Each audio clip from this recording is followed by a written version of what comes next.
It's a grey, grim time of the year, but there's lots you can be doing to stay motivated and to make sure you have a great summer of cycling.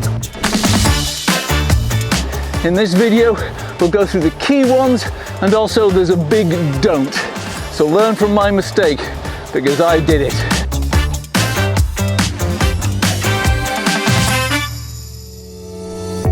Think of this as a to-do list, just 5 things for this time of year. Perhaps set one bike aside as your winter bike, but whatever you do, get your bike serviced. You can do it yourself or get it into the bike shop. Get the cables changed, get the chain checked, headset done, anything that really needs doing, a full service, and make sure it's done ready for the summer. It's a good time of the year because bike shops often have deals on. I remember getting a free tyre for getting a bike serviced once at my local bike shop. Bodywork does not involve a trip to the panel beaters for a respray. It does, however, involve getting a full body assessment from a professional. A lot of respected coaches do this with their athletes every year, send them off to a physiotherapist to get a complete once-over because stuff changes. Things get a bit tighter, and you can easily pick up a strain later on in the year. Get this sorted early, because I didn't, which leads us on to the big don't. Going too hard too soon is just a recipe for trouble. I actually did that, and I'm starting the year with a groin strain, which I suppose if you're going to have an injury, this is the time of the year to do it, but it really is a pain, quite literally. I suppose the exception to this would be if you're working with a coach who follows a pattern of reverse periodization, where you're trying to get your FTP up during the winter.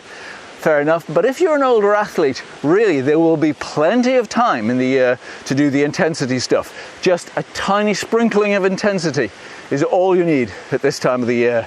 If in doubt, leave the intensity out.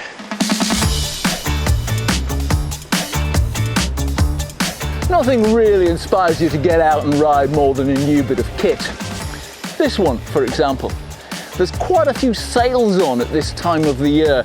ASOS are coming to the end of theirs, Rafa are coming to the end of theirs, and there are still some pretty good bargains to be had. And you know what?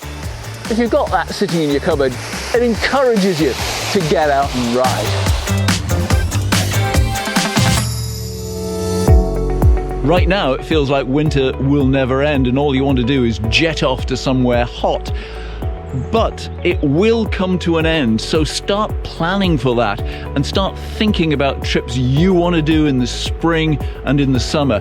Places like here in the Scottish Highlands are absolutely brilliant for touring as long as you remember the midges and bring some repellent. But you might also want to take a look at the Rome Scotland Rally, which is going to be going through the borders this year. That's at the end of May. It's entry by donation. It's based on the Torino-Nice Rally, and fingers crossed, I'm going to be able to do it this year.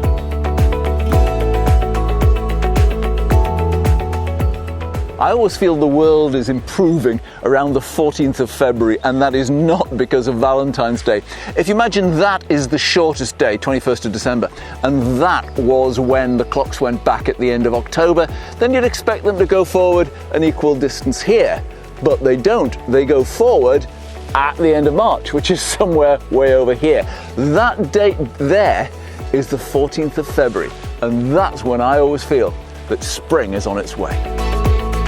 But what have I missed? Share it in the comments. Please check out one of these videos, give me a thumbs up, and I will see you again next time. Goodbye.